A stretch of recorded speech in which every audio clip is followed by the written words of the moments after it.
Bitcoin might have nearly completed a 4 to 5 week long rally. And the question after such a long rally is, are we going to see a correction? Could it be a deep pullback?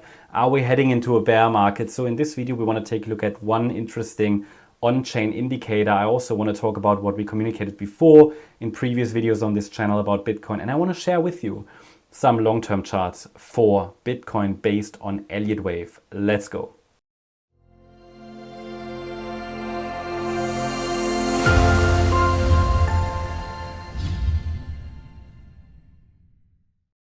Hello, my name is Ben and welcome to another MCO market update. We want to start straight away with one on-chain indicator and then we'll take a look at some price charts.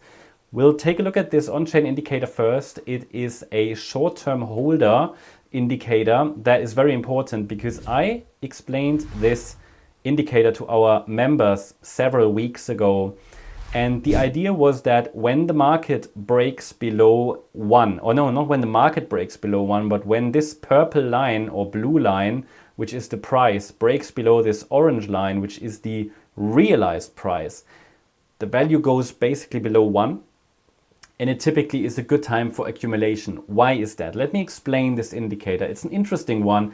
It's an indicator that shows, and this is what that orange line stands for, that actually shows what kind of the average cost or average price is that short-term holders have invested in, right? So what is that the average price short-term Bitcoin holders are kind of have Bitcoin in their portfolio for? So I think it's based on the last 155 days. So these are kind of short-term holders based on this indicator. Basically, you know, investors, traders who are not holding Bitcoin necessarily long term, but maybe within a cycle or within a year, they try to sell Bitcoin, right? Or within half a year. So that's kind of the idea roughly, right? And they currently have a realized price. So basically their average price, average cost around 90K. When the actual price is above this line, then selling pressure naturally will come up, will increase at some point because they will want to take profit, right? The idea behind that is that this kind of group of people, traders, investors, this cohort, they can move price, obviously, right? And they are, when they have enough profit, because they don't want to hold cycle over cycle. They are interested in buying and selling Bitcoin, make some profit and so on. And then when the profit is sufficient, they will start to sell. That drives the price lower. But then those who didn't, so those who wanted to take profit took profit. Those who didn't, well, they won't take profit when they're at a loss, right? So the idea is when the actual price goes below their realized price, selling pressure will reduce. They are not inclined to sell anymore. At some point they will probably have to stop out, but these are not like over-leveraged traders. They are more interested in like accumulating when it makes sense, selling, take some profit, just short-term holders essentially. And they just don't have motivation to sell Bitcoin when they're at a loss. So the idea behind it is when this indicator shows green, it's a signal. It's kind of accumulation. So based on this indicator, the period between February 25 and April, end of April, kind of was accumulation, kind of mid-April. Mid to end of April was accumulation, but then it broke back above. And sort of since end of April, we're back above 1. And yeah, we are out of this buy phase, which is an indicator I really like.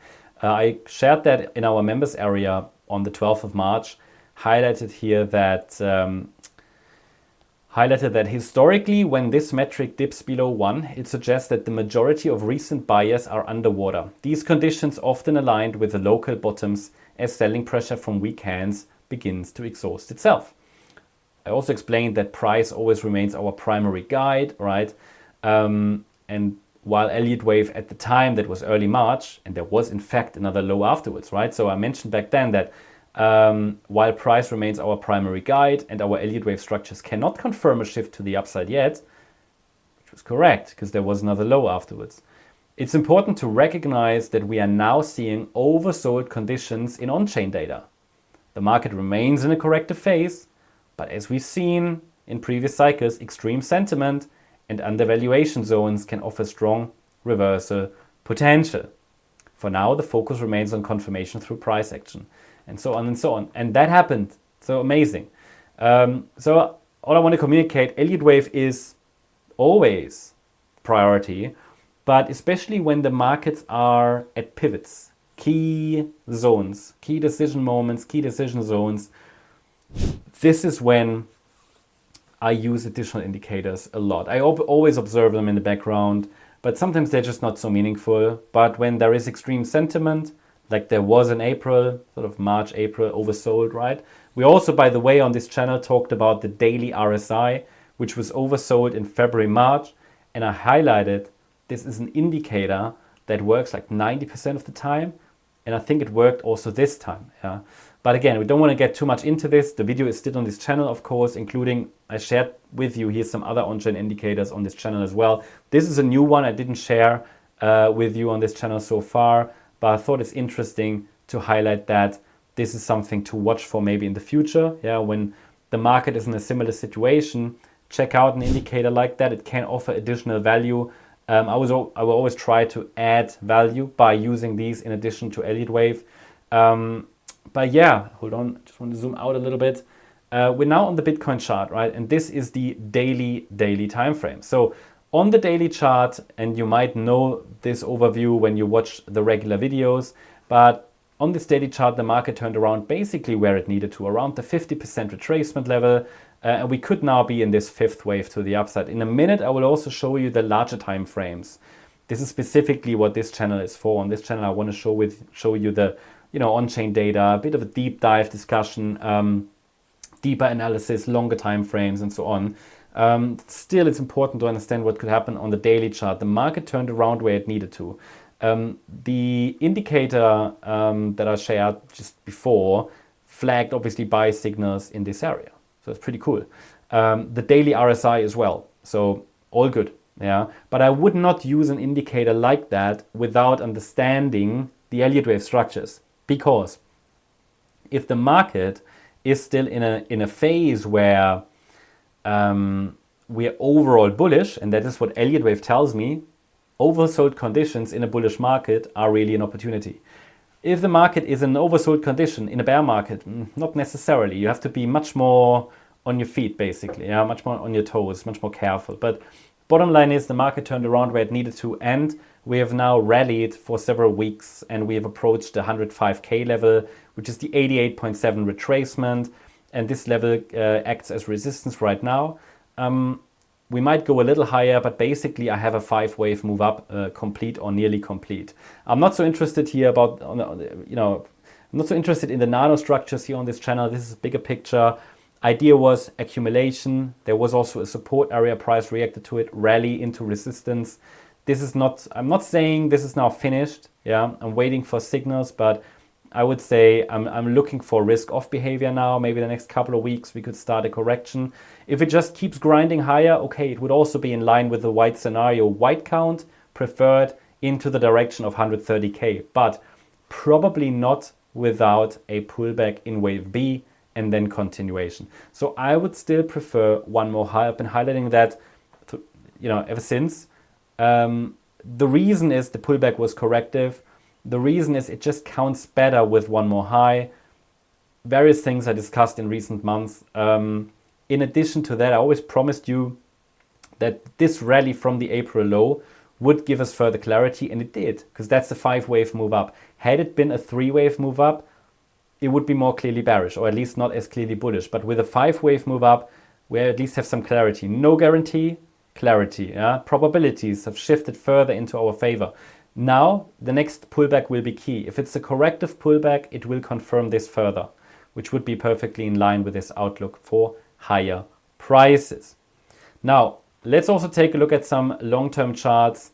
This is one chart that I rarely show. It's a linear chart. I've done some work on the linear charts.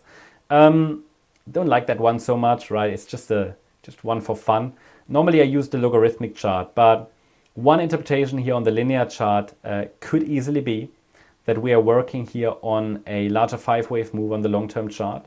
So we've got a wave 1, I've got a wave 2, I've got a wave 3, might have topped back in 2024.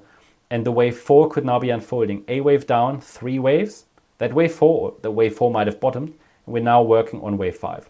That's also one that I shared in our membership. I don't always show just the same chart, so it's just something that also, especially here in the yellow scenario, suggested a low could be in.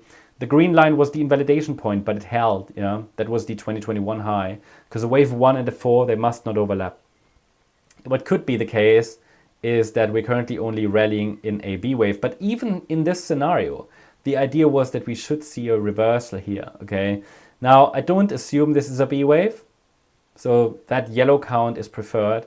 I don't assume it's a B wave because it's a 5-wave move up so far, okay? So it's just something to highlight where there was an invalidation point and we could get that one more high in wave 5, long-term chart. But what I normally use, which is more kind of what I find more reliable, is the long-term logarithmic chart. And this is one of these scenarios I shared with you again and again, over recent weeks and months on this channel.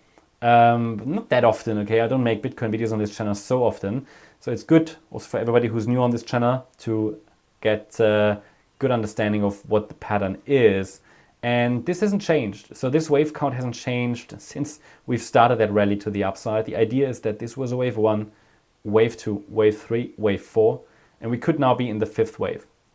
And that should take us to around about 130, maybe even 140K. And the idea was that we can already count 5 waves up on this time frame. But zooming in a little bit, it would look best with one more high on the nano level.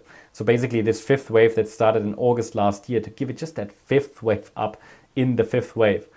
And then from here a 4th wave correction could unfold. That could be a long-term bear market in which maybe even prices of 2022 lows might be tested again. This is still obviously needs to be confirmed. I can't confirm a top yet in wave 3, but the real risk is that once we have a top in place, this larger bear market unfolds.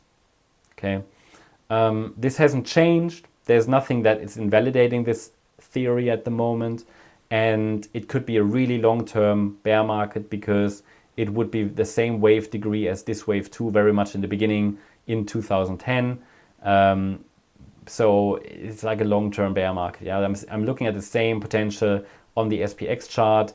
Also here we haven't topped yet. Also here another high is expected.